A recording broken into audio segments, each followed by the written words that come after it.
Zach, the Penn State job is open. It is, and it's about time. I said in 2023 that they should have got rid of James Franklin, and I was advocating for Dan Lanning and Kalen DeBoer then. With that being said, let's acknowledge that James Franklin was a really good coach, but the goal is to go win a national championship, and he couldn't win a big game. Lost to Oregon this year. That started to unravel that team, and then UCLA and also Northwestern was an embarrassment. They quit him the coach. I thought Pat Kraft made the right move in getting rid of James Franklin right now. Zach, where do they go in your opinion? Look, you know very well because you were right there, boots on the ground, when Pat Kraft and Matt Rhule worked together at Temple. Is that the best direction for both parties, or what do you think the best direction for Penn State is? If it ends up being Matt Rhule, I've seen Pat Kraft and Matt Rhule work exceptionally well and turn around Temple, so I have no reason to believe that it couldn't work at Penn State. I'm not sure if it's going to be Matt. I think what Matt has right now is a good thing at Nebraska, and they're building that thing in the right direction. Matt is a Penn State alum. His wife also went to the university. He went to high school at State College, so there's a lot of reasons why he would probably want the job. With that being said, though, when I listened to his press conference the other day, and I haven't talked to him about it, but when I listened to his press conference the other day, I heard him basically giving off the impression, this is how I interpret it, that if Nebraska does X, Y, and Z, then I'll stay. That's how I just felt it in the moment. I think like a coach like Eli Drinkwitz would be very good for Penn State. I think him and Pat Kraft could mesh very well, and his personality could fit there up at State College. I think Kenny Dillingham, Brent Key, those should be guys of interest. I've seen Manny Diaz with his name getting thrown out there. So there's some options. I would call Urban Meyer, and I would at least make Nick Saban and Urban Meyer say no. Nick Saban, we know, isn't going there. I don't know if Urban Meyer would say no, but I don't know if that phone call is going to be coming from Pat Kraft. Where is the college football coaching carousel on your list of like interesting sports topics or just things that occur each year? This week, number one, because it looks like Florida's going to open too. And I don't think Lane Kiffin will be the next coach of Florida. Eli Drinkwitz, I've talked to David Pollack today. He said he doesn't believe that Lane Kiffin's going to leave Ole Miss for Florida, but he thinks that Eli could be the next head football coach at Florida or even potentially Penn State. But some other guys that could be getting sent packing soon. What about at Auburn? Hugh Freeze, I know we could all bitch and complain about the refs, and they were terrible up against Georgia, but that dude's just not winning enough football games. So I think Auburn could be a job that opens up, and don't be surprised if Wisconsin says goodbye to Luke Fickell, because I can't believe how poorly that's going. Auburn. Yeah, that one stuns me. Not stuns me, but yeah, that thing has not worked out. I thought that was a perfect fit, Luke Fickell at Wisconsin, and clearly it wasn't. Auburn's an interesting one in that their fans are mad because they think there's some conspiracy. Like, no, you just hired a coach that's lost his edge, and you're officiating as a league isn't that good. So, like, those two things happen to you at the same time. They're not mutually exclusive. There's no conspiracy against you, but Hugh Freeze is supposed to be this offensive mastermind. And his offense stinks. In 3 years at Auburn, his offense has been terrible. He's got two stud wide receivers. He can't figure out how to get the ball to him. His offense is terrible. So, kind of like when you hire a guy to come in and be a defensive mastermind and your defense stinks as a head coach, or you want that, I don't know why you'd keep Hugh Freeze around.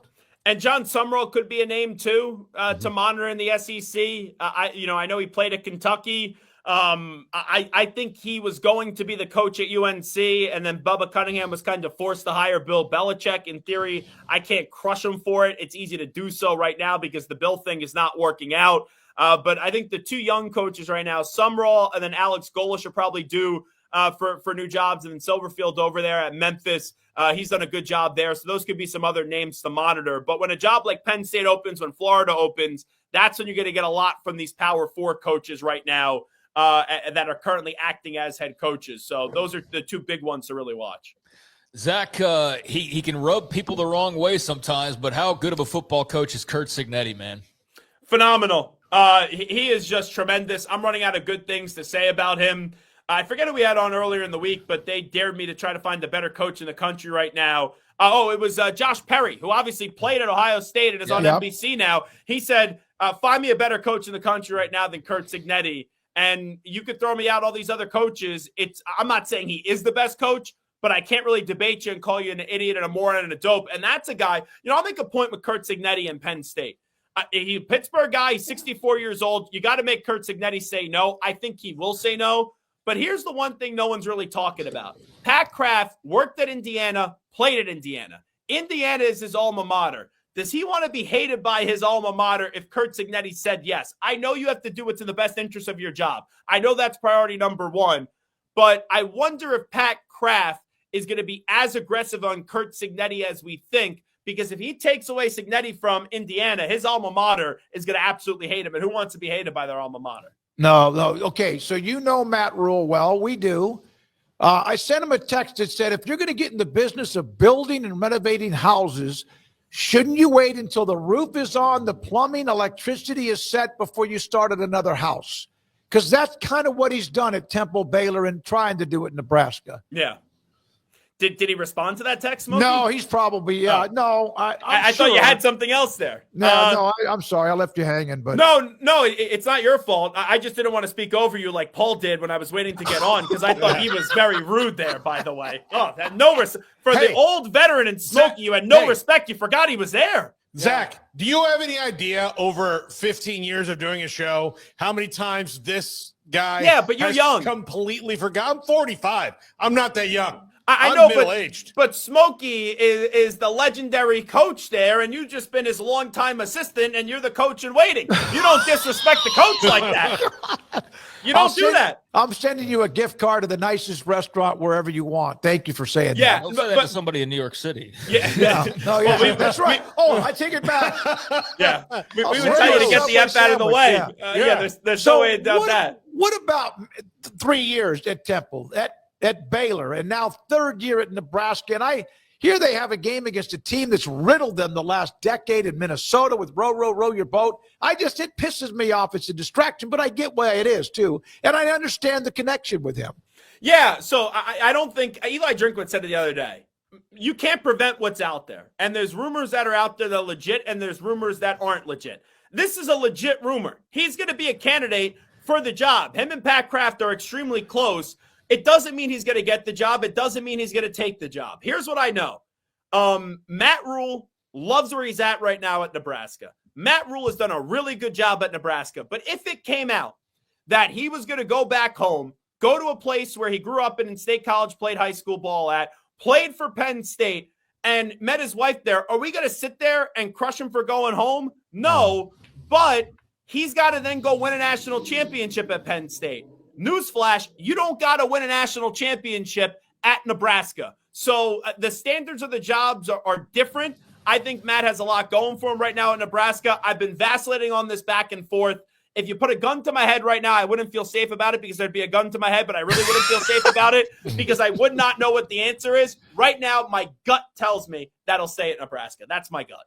Well, yeah, that'll be interesting. It'd be nice to see him finish a house. He's built them up, but actually finish it. And it's weird because I think he is happy. And then all of a sudden, the Penn State job of all the places comes open, which is going to be hard for him to say no to if, in fact, it gets to that point. But, Zach, you're also telling that the next guy, this isn't a bit you've got to get us over the finish line. Yeah. Or also you're not going to be well received here. And that's a very they've got a very narrow window of getting that right, because if they hire the new guy next year and he goes 8-4, they're going to be like, well, wait a minute, we were right there. Yeah, that's not what we wanted. So 2 things off of that, and I'm just speculating here.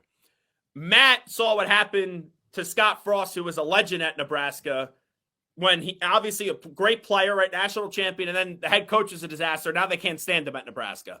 So do you want to go back to your alma mater? Some guys love it, some guys don't. So that's something to think about. Mm-hmm. The other thing here, when you look at the whole possible conversation of Matt Rhule and Penn State, is just the fact that it's definitely a possibility. I don't think it's crazy for this thing to be a possibility, but for anyone saying, and I see even my own colleagues, and I have to tell them how stupid they are.